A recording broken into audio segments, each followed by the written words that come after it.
I never imagined that my own daughter would leave me out in the cold.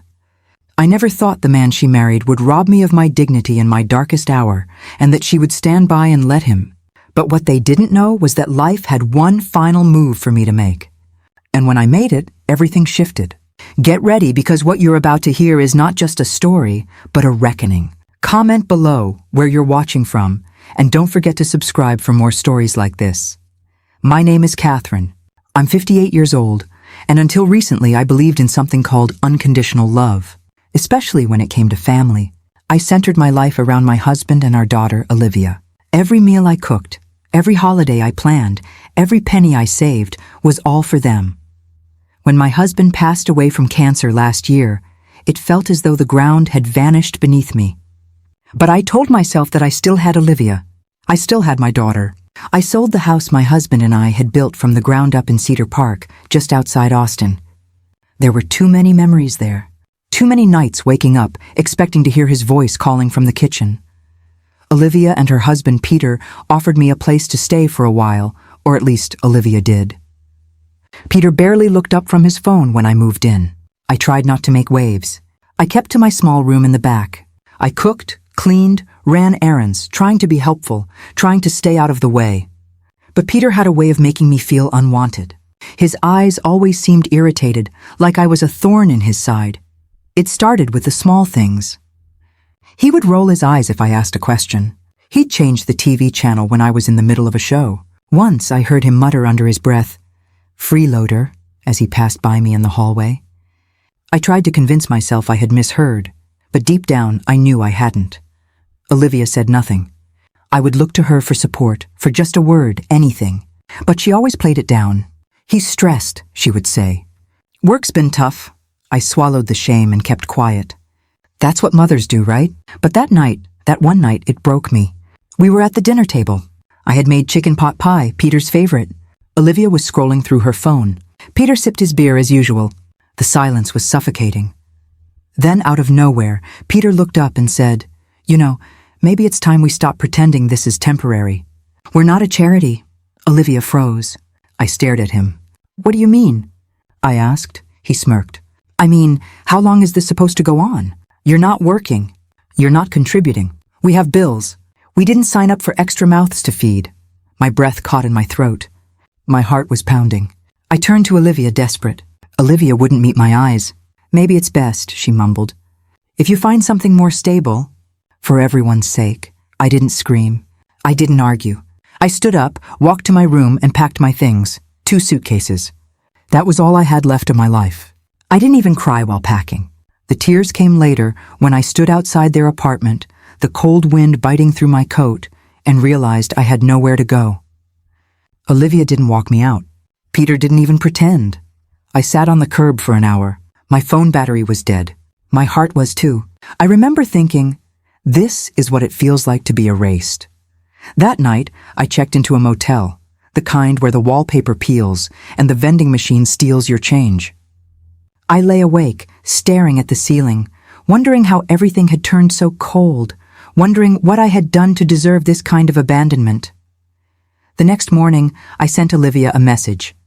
"I understand. I love you always." No reply. The following week, I sent another, then another. Birthdays, little updates, and still silence. 3 months passed. Each day felt longer than the last.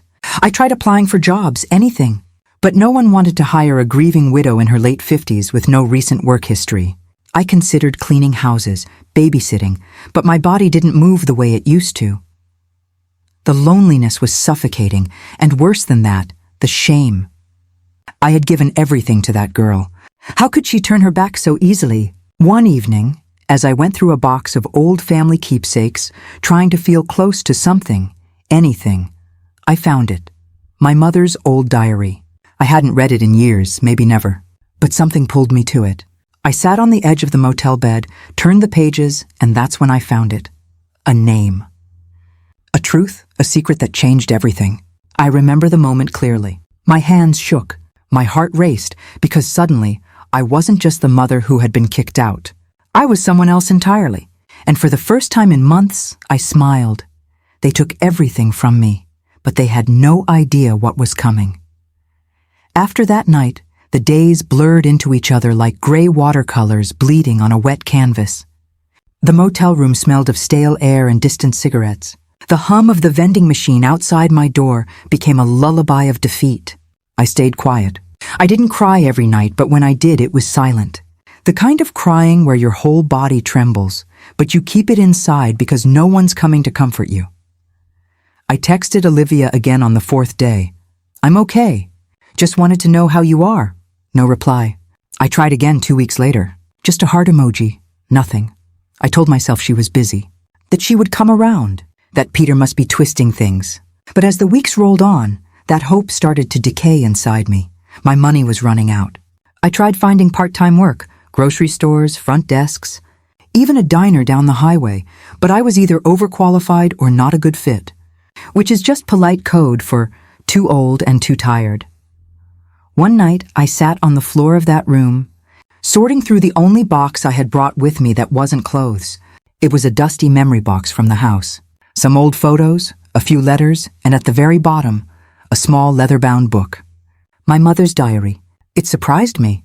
I didn't remember packing it. I almost put it back, but something about the way the leather felt in my hands made me stop. I lit the old lamp on the side table and opened the first page. Her handwriting hadn't changed from the notes she used to slip into my lunchbox as a kid. Neat, looped, always in ink. At first it was ordinary stuff. Weather, church, complaints about grocery prices. But then I got to the entry dated June. He came again today. Said he wished things were different. That he wished I could be his wife. But he has a family, a business, a name to protect. Catherine will never know. She must never know. I just pray one day she understands how much I loved her. Even if she was born out of a mistaken desire, I read it twice. Then again, she must never know. My breath caught in my chest. I flipped further. Entry after entry, hints, memories, meetings at hotels, small cash payments she tried to refuse but needed desperately. She never named him fully, only with initials, HJS, but then another entry from February. He said he'd made arrangements that if anything ever happened to him, he'd ensure Catherine got something, a part of what he built. It won't be official, of course. It's too dangerous. But he promised me a trust, a letter. He said his lawyer, Mr. Goldberg, would know that name. It hit me like a punch to the stomach. Goldberg. I'd seen it before. It took me 2 days and several online searches from the motel's shared computer. But I found him, Leonard Goldberg, retired estate lawyer, still listed under a private firm in Dallas. I didn't call. I couldn't. My hands trembled too much. Instead, I sent a letter, a real handwritten letter, explaining who I was, who my mother was, and asking, begging for a conversation. 2 weeks later, I received a call. I remember the way his voice cracked when I mentioned my mother's name. He knew her, not just professionally, but personally. "I always wondered if you'd reach out someday," he said. "There's something you need to see." I took a Greyhound to Dallas the next morning. My suitcase was half-packed, just in case he turned out to be a scam artist. But when I walked into that quiet office filled with old books and even older silence, I knew it was real. He handed me a sealed envelope, yellowed, fragile. It was from Harold James Sterling, the founder of Sterling Energy, one of the biggest oil firms in Central Texas. A man I'd seen in newspaper clippings all my life. A man with a family, a reputation, a legacy. The letter was addressed to my daughter, Catherine Louise. I couldn't read the whole thing in one go. I cried before the second paragraph. He admitted everything, the affair, the regret, the silent love, and then the promise. In the event of my death, I have insured a portion of my personal assets, untraceable through my estate, are to be delivered to you via Mr. Goldberg. You are my blood, and though I was too much a coward to claim you in life, I claim you now in death. Mr. Goldberg slid a folder across the table. Inside, bank accounts, a modest investment portfolio, ownership papers, titles, the total value, a little over $1 million. I stared at the papers, then at him. "This is real," I whispered. He nodded. "It's yours," always was. My heart thundered, not because of the money, but because for the first time in my life I felt chosen, seen. I didn't scream. I didn't laugh. I didn't break down. I just sat there, quiet as a whisper, letting the truth wash over me like a long-awaited rain. That night in my motel room, I didn't sleep.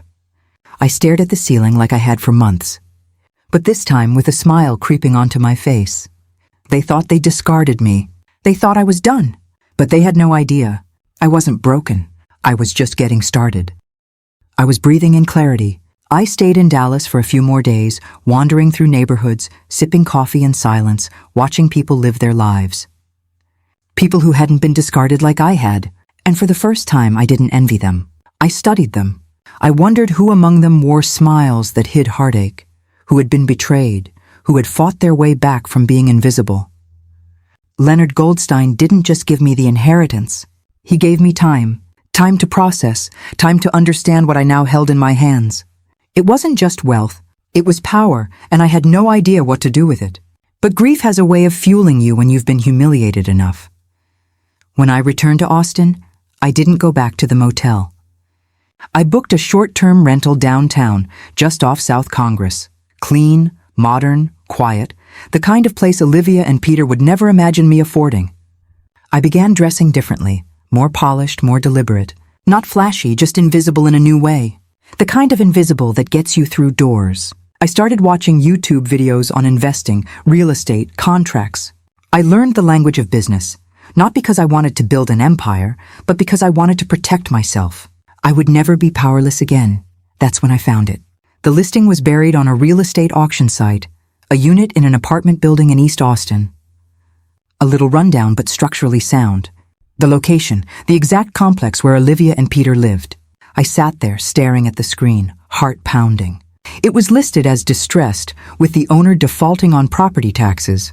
Auction scheduled in 2 weeks. I didn't hesitate. With Mr. Goldstein's help, I created an LLC, an anonymous shell company. I filed the paperwork, transferred the funds, and placed the bid. I wasn't planning revenge, not exactly, but I was going to take control of the one place they thought they ruled. The auction came and went. I won quietly, legally, and entirely under the radar. And just like that, I owned the building where they lived, where they kicked me out with 2 suitcases and a hollow excuse, where they humiliated me in my lowest moment. I remember sitting at my desk, looking at the deed and whispering aloud, "Let's see how Peter likes paying rent to a mouth he couldn't feed." A month later, the notification letters were sent out to all tenants. Rents would be reassessed, lease terms reviewed. And for Peter and Olivia, the new amount was triple, not double, triple. Market value plus overdue fees. He must have exploded. I didn't need to see it to know. I could feel the rage from miles away. But it wasn't about money. It was about pride. Peter was a man who needed to feel in control, and I had just pulled the rug out from under him, silently. Olivia tried to call me 2 days after the notice. It was the first time she reached out since the night I left. I let it go to voicemail. "Mom, I don't know if you heard, but something weird's going on. Our rent just shot up a lot. Peter's losing it. I don't know. Can we talk?" I didn't respond. This wasn't about vengeance. This was about gravity. They needed to feel the weight of their choices. I drove by the building once late at night. Their lights were on. I could see shadows moving behind the curtains, Olivia pacing, Peter yelling, his silhouette unmistakable. I watched them for a minute, then drove away. Part of me felt hollow, part of me felt vindicated, and part of me still hurt like hell. Because even now, knowing what I knew, holding what I held, I would have given anything to be invited back in, not to the apartment, but to my daughter's heart. But I knew that wasn't possible, at least not yet. So I stayed silent and I waited, because sometimes the loudest justice is the one that doesn't say a word. And I wasn't finished yet. I didn't realize how much I had changed until I saw Olivia at the grocery store 3 weeks after the rent increase. She didn't see me. I was 2 aisles over, hidden behind a rack of discounted cereal. She looked tired. Not just tired, worn down. Her hair was tied back sloppily, the way she used to do when she'd been crying. Her cart was half empty, mostly cheap staples, rice, eggs, a few off-brand cans. I should have walked away. I didn't. I followed her through the store at a distance, heart pounding like I was doing something wrong. She paused in front of a small box of mac and cheese, then looked down at her phone. A text from Peter, maybe. Her shoulders sank. She put the box back. That moment broke me. Not because I pity her, but because I remembered the little girl who used to run to me crying when she scraped her knee. The one who asked me every night to check for monsters under her bed. And now she was living with one. I drove home that day and sat on the couch in silence for hours. I stared at the window, thinking about how life had twisted us into strangers. But I reminded myself this wasn't punishment. This was consequence. And consequence was long overdue. I had plans now. Not just the building, but a quiet, slow chess match. Every move calculated, every step thoughtful. With the LLC fully in place and the property legally transferred, I started repairs. Small ones at first. Leaks, broken locks, flickering lights. Peter never noticed. He was too distracted by the rent increase, yelling at the property manager by email, demanding answers. But I knew him. I knew how his ego worked. He wasn't going to move. He'd see that as defeat. And Olivia, she'd follow his lead as she always did. So I kept going. I changed the property signage, had a security camera installed near the lobby, updated the tenants' mailboxes, all under the name of my company, ML Holdings, short for Margaret Louise. No one knew who was behind it. Then came the notice. Annual inspections, mandatory. Peter sent a furious response through the tenant portal, filled with empty threats and self-righteous indignation. I smiled reading it. He was unraveling, and I didn't need to lift a finger. Meanwhile, I was becoming someone I barely recognized. I wore my hair differently now. Sharper clothes. I walked with purpose. I started joining small business meetups under a pseudonym, learning the ropes of real estate, building connections. No one asked about my past.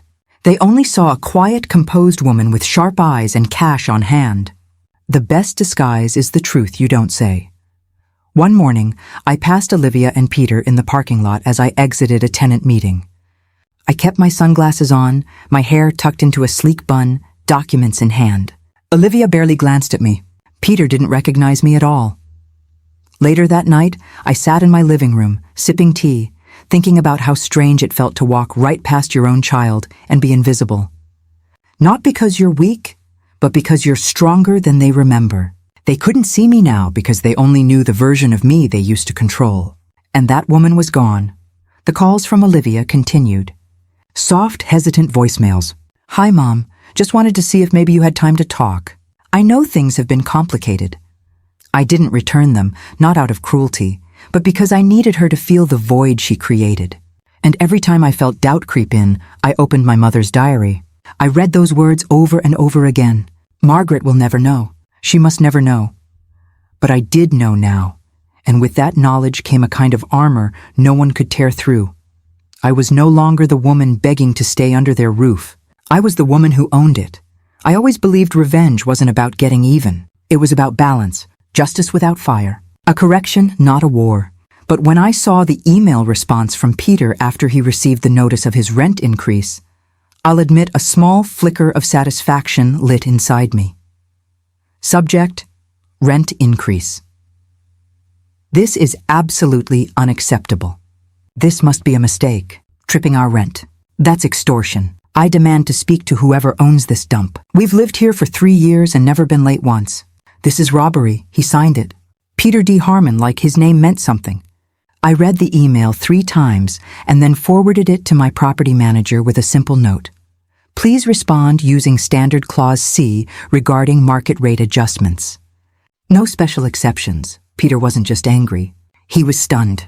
His arrogance never made room for the idea that someone could outmaneuver him. He'd become so used to being in control that the idea of answering to a faceless landlord drove him mad. Olivia tried calling me again that same night.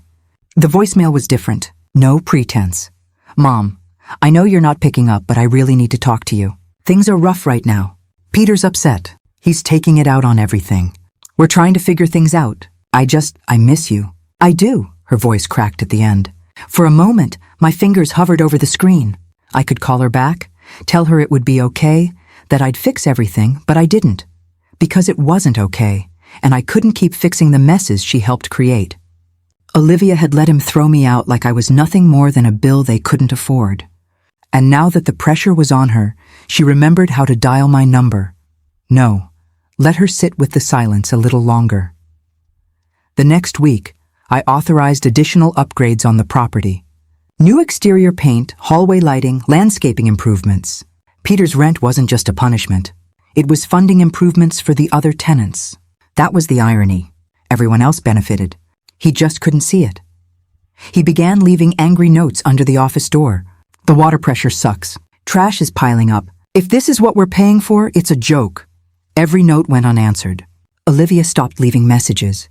She started texting instead. Short ones. Hey, can we talk? I really need you. Then silence again. Meanwhile, I watched the bank statements roll in. ML Holdings was stable, profitable even. The other tenants were quiet, respectful, and paid on time. It was only Peter making noise, and Olivia caught in a storm. But things changed when I received the quarterly report from the building manager. Attached were photos of Peter and Olivia's unit. The bathroom had mildew, kitchen tiles cracked, mail stacking up on the floor. They were cutting corners, living lean. I should have felt pity. Instead, I felt clarity. This wasn't just about rent. It was about power, and Peter was losing it fast. Word around the building was that he'd started taking on extra hours at work. Olivia was seen crying on the back steps one afternoon by another tenant. They were unraveling from the inside out, and I didn't have to say a single word. That was the part I kept coming back to. For so long, I was the one begging to be heard, begging Olivia to see who Peter truly was, to see what she was becoming by standing beside him. Now they were choking on their own silence, and I was watching from above, literally. My new apartment overlooked their courtyard. Different building, higher floor, safer neighborhood, a view they could never afford. I didn't watch them all the time, just enough to remind myself that I wasn't crazy, that I hadn't imagined the betrayal, that what they did to me deserved consequences. And yet, despite all that, some nights I still found myself sitting by the window, holding my phone, staring at Olivia's last message, "I really need you." The woman inside me, the mother, ached, but the woman I had become knew this was only the beginning. I always thought heartbreak came in loud moments, slamming doors, shouted words, public scenes. But the real heartbreak, it's quiet. It comes in the form of a voicemail you don't return, a message left unread, the silence between you and someone who once called you mom. The calls from Olivia stopped. The text slowed, but the damage on her end only seemed to grow. From what I gathered through the building staff, the tension in their apartment had turned into open hostility. Peter was snapping at everyone, refusing maintenance requests, demanding unnecessary inspections, looking for someone to blame. Olivia, I was told, looked like she hadn't slept in days. I didn't rejoice. I didn't celebrate. This wasn't about watching them suffer. It was about something far more painful, watching the daughter I raised willingly stay in a cage and call it love. One afternoon, my property manager sent over a report after a noise complaint. The neighbor downstairs had heard a heated argument, shouting something about losing control, and "this is all your fault." Peter had stormed out and didn't come back until the next morning. Olivia stayed locked inside the apartment the whole night. Lights off, curtains closed. I waited. Not for Peter, but for her. It took 2 more days, 2 long, aching days. Then, just as the sun was dipping behind the trees one evening, my building's intercom buzzed. "Hi, this is Olivia Harmon. I was wondering if my mom, lives here?" My heart stopped. I didn't answer right away. I just watched the screen, frozen. Then slowly I pressed the door release. 10 minutes later, a soft knock echoed at my apartment door. When I opened it, she stood there, looking like a shadow of the girl I raised, pale, makeup smudged, wrinkles in her shirt. She looked 20 years older than she was. We stared at each other for a long time. Neither of us spoke. Finally, she let out a breath. "Hi, Mom." I stepped aside. She walked in slowly, like she wasn't sure she was allowed to. The room was silent except for the clink of teacups as I prepared 2 mugs. I didn't ask why she was there. I didn't ask how she was. I just handed her the tea, sat down across from her, and waited. "I don't know where to start," she said, her voice barely above a whisper. I said nothing. She looked down. He's not easy. He's angry all the time. Blames the rent, blames me, blames the dog next door, for God's sake. Still, I stayed silent. I thought I was doing the right thing. Back then, when we asked you to leave, asked as if I had a choice. I just wanted to keep the peace. I didn't want more conflict, Peter said. She paused. He said you'd never leave unless we pushed you. And God, I hate myself for agreeing. I took a sip of tea. I miss you, she whispered. But I don't know how to fix it. I studied her face. Every line, every flinch. She was looking for forgiveness, but was afraid to ask for it. So I gave her the only thing I could, silence. Because sometimes silence is safer than the truth. We sat like that for nearly an hour. She didn't ask for money. She didn't ask for help. She just wanted to be near me, and I let her. When she finally stood to leave, she reached for my hand. I'm sorry, she said, for everything. I didn't say it back. I just held her hand a little longer than she expected. She pulled away first, and then, with tears welling up in her eyes, she walked out the door. I didn't cry, but the second the door clicked shut, I sank into my chair, holding the warmth of her teacup in my palms like a lifeline. She had come. She had looked me in the eye, and now I knew the cracks were finally starting to show. The thing about power, real power, is that you never have to raise your voice to use it. You don't slam doors or shout threats. You just pull a string here, close a door there, and watch the ones who underestimated you start to squirm. And Peter, he was squirming. After Olivia's visit, things grew darker in that apartment. I didn't need a camera to know it. You can feel a house unraveling if you listen closely enough. The maintenance team told me Peter had become unhinged, storming down to the management office twice a week, demanding to know who owned the building. He wanted names. He wanted a face. He wanted someone to blame. The fact that he didn't have one, that made him spiral. He started digging. I knew he would. Peter wasn't the type to accept defeat quietly. I'd seen the way he used to search Olivia's phone when she took too long at the store. The way he checked her receipts, commented on how long she took to run errands. Possessive didn't even begin to cover it. So, when he started poking around for the name behind ML Holdings, I was ready. He started by trying to look up the LLC standard, but my lawyer had filed everything through a privacy trust. No names, no leads. Then came the phishing emails to my property manager. Pretend to be a tenant. Ask who owns the building. Sloppy, desperate. He even called the title office, pretending to be a lawyer representing another property. The clerk flagged it and reported it straight to us. And when those routes failed, he turned inward. Olivia, I don't know what happened exactly, but one of the neighbors called the management office and asked if someone could check on the Harmons. She said she heard glass breaking, raised voices, the kind of anger that doesn't just come from bills, it comes from fear. The maintenance man went up there. No one answered, but through the door he could hear Peter pacing, muttering, Olivia crying. The silence afterward was heavier than the yelling. A few days later, I received a strange envelope.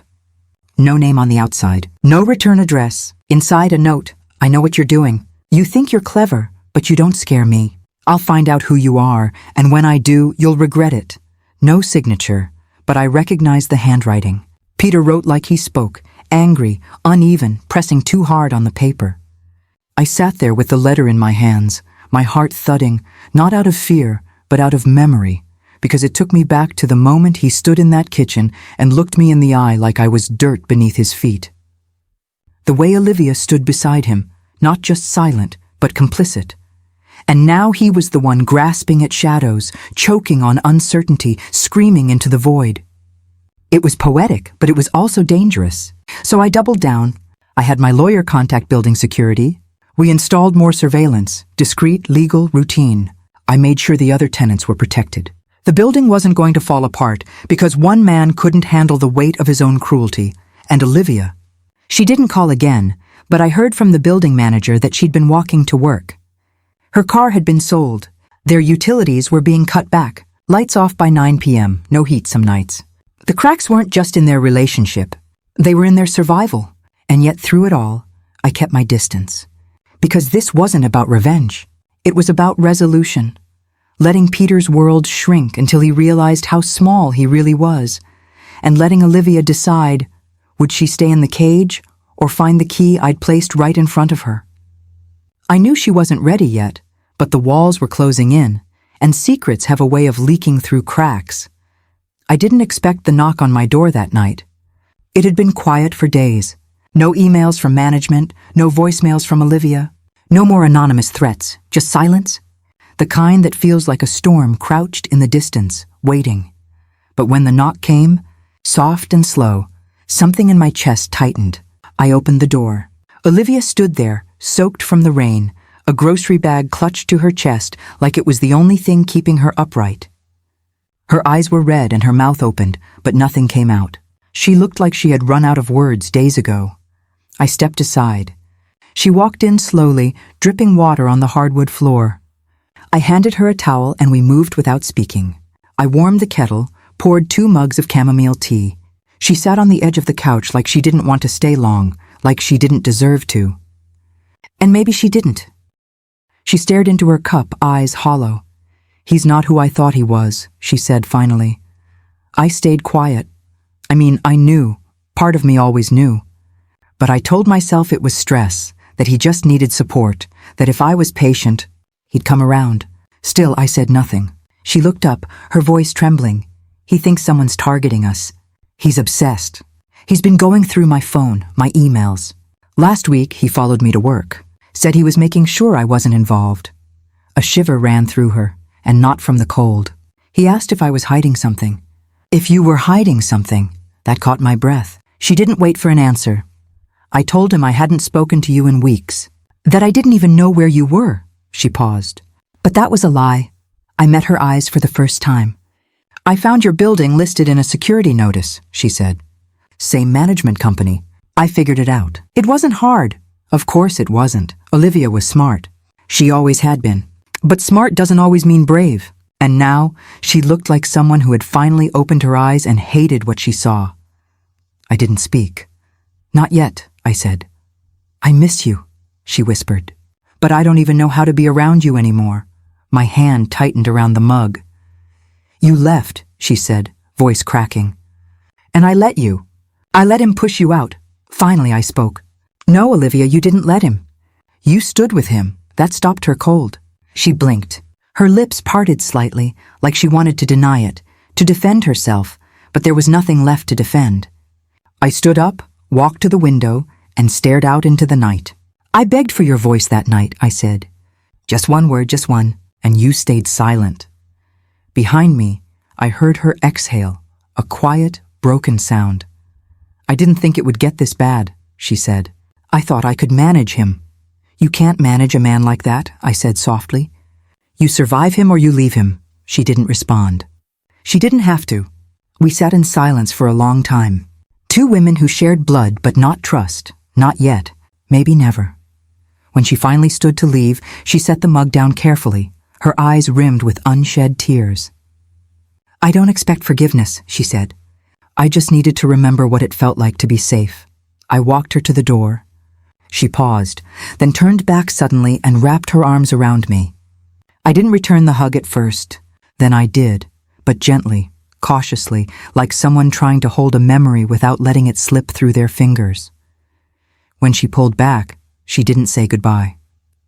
She just looked at me one last time and left. And as the door closed behind her, I felt something shift deep in my chest. Not forgiveness, not yet, but the faintest flicker of something that might one day grow into it, if she let it. The invitation went out on a Tuesday morning, quietly, professionally, without fanfare. Attendance meeting to discuss upcoming building renovations, scheduled in the common room the following week. Mandatory attendance? Questions welcome. I knew Peter would be there. I knew he wouldn't be able to resist. He wanted a name, a face, someone to point a finger at. He had no idea he'd be walking right into the hands of the woman he discarded like a broken appliance. The day of the meeting, I arrived early. I wore a charcoal gray blazer and dark jeans. Simple, elegant, unrecognizable. My hair, now in soft waves, brushed my shoulders. I looked nothing like the woman who once begged for a sliver of dignity at Olivia's kitchen table. The common room filled slowly.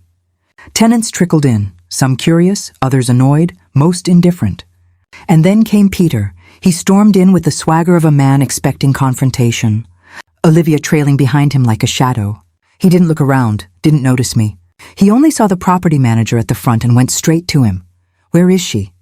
he demanded. "I want to speak to the person in charge today." The manager remained calm. "All questions will be addressed during the presentation," Peter scoffed. Olivia looked down at her shoes. I sat near the back, silent. The presentation began.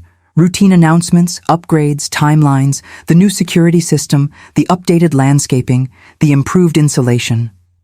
Practical changes, smart decisions, all funded in part by the very rent Peter had so bitterly protested. Then the manager paused. We'd like to thank ML Holdings for their commitment to revitalizing the property and prioritizing tenant comfort. The owner is here today. Should anyone have questions? I stood up. The room turned. I walked slowly toward the front, calm, steady. Every step, a quiet drumbeat in my chest. Peter's face twisted in confusion, then disbelief. Olivia's mouth parted in shock. I turned to the room. Good evening, I said. My name is Margaret. I'm the owner of this building. You could hear a pin drop. Peter stood up so fast his chair scraped the floor. You? This is a joke. What kind of game is this? I looked at him. Really looked at him and saw the cracks he had tried to hide. The sweat behind his collar, the puffiness under his eyes, the panic. No game, I said softly. Just business. He took a step forward. You manipulated this. You've been behind this the whole time. You raised our rent. You're trying to ruin us. I held my ground. I gave you a roof. I made improvements. I treated every tenant equally. What I didn't do was forget.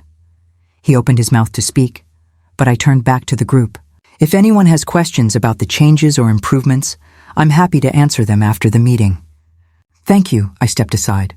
The meeting resumed, but the tension never left the air. Peter didn't sit down. He just stood there trembling, furious. Olivia sat with her hands clasped tightly in her lap, eyes wide and wet. When the meeting ended, tenants came to me, shaking hands, asking questions, thanking me. Some had suspected. Most had no idea. Peter waited until the room emptied. Then he marched toward me. You think you've won? He hissed. But this is nothing. You've made an enemy. I stared at him, eyes level. No, Peter, I didn't make anything. You did.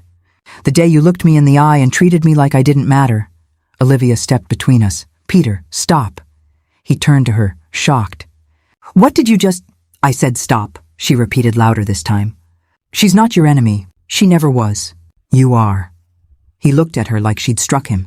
And in a way, she had. Olivia turned to me, her voice trembling. I didn't know. I swear about the building, the money, any of it. I nodded. I know. Why didn't you tell me? Because you had to see it, not just hear it. She blinked back tears. Peter scoffed, stepping back. You two deserve each other. No, I said quietly. She deserves better. Then I turned and walked away. And for the first time since that awful night in their kitchen, I felt something shift inside me. Not revenge, not satisfaction, but power. Quiet, firm, and entirely mine. 11. You didn't raise me to be weak, she said. I just forgot how strong you were. I smiled softly. No, I said. You didn't forget. You just stopped looking, and now she was seeing everything. Not just who I had become, but who I'd always been. When the email came in from Peter, I almost didn't open it. The subject line alone made my stomach churn. We need to talk now. I read it slowly, carefully, his words sharp, frantic, and dripping with desperation. I know everything about the building, about the inheritance, about your little secret with Sterling.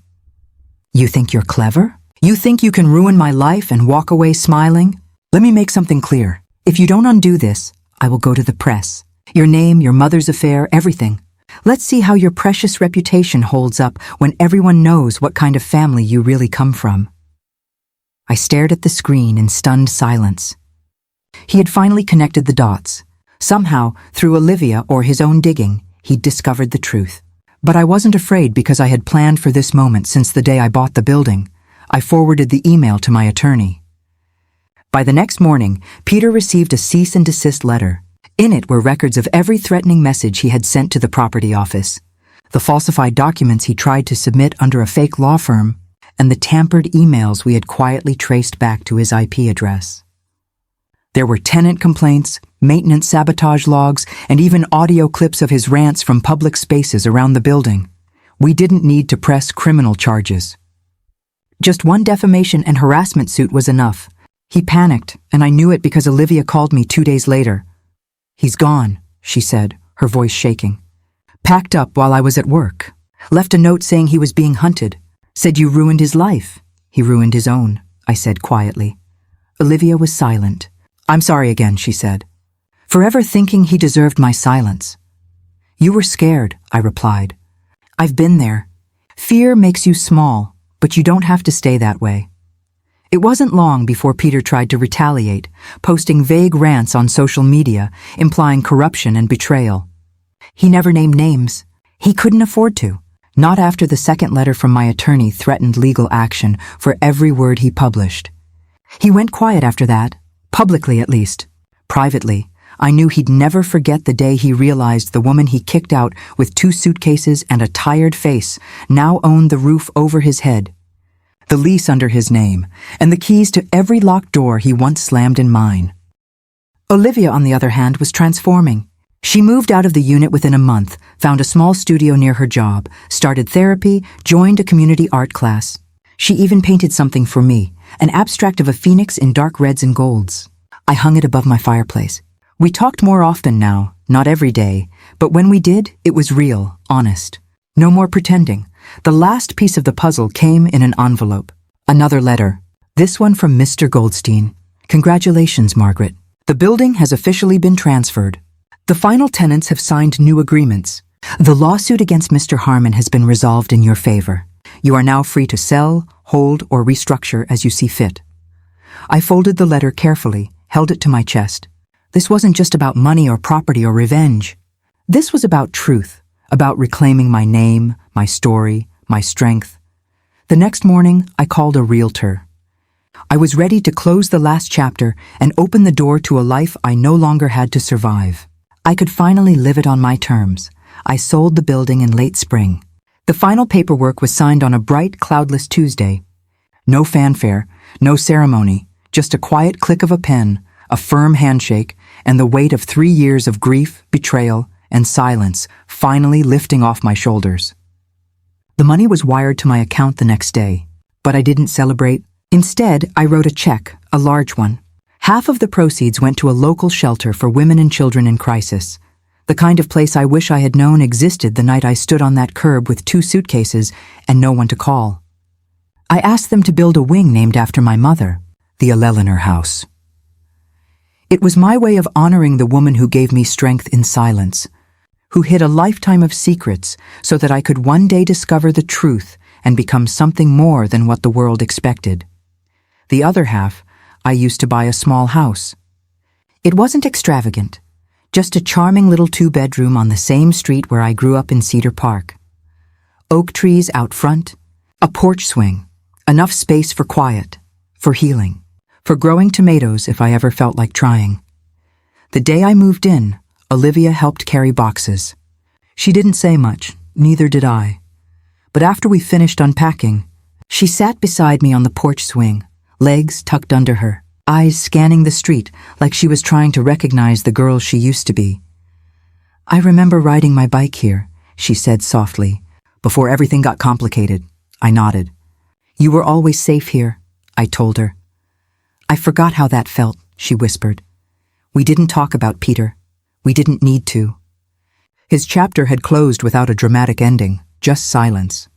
He disappeared into a new city, a new job, probably a new lie, but not before signing a non-disclosure agreement and quietly dropping his threats.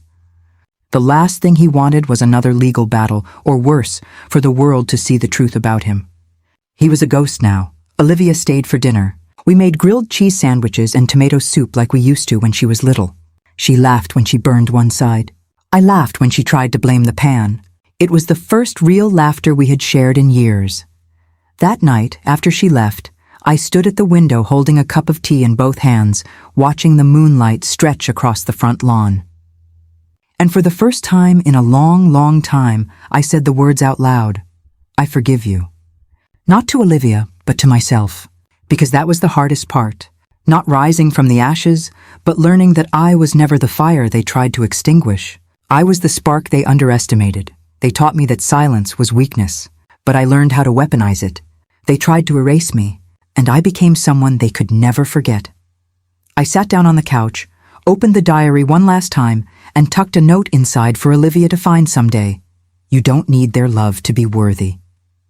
You don't need their approval to be strong. You only need the truth, and to never ever forget who you are. The clock ticked softly in the background. My tea grew cold in my hands. But my heart? It was finally warm. I didn't need to scream. I didn't need to win. I just needed to be who I was all along. And now finally I was home.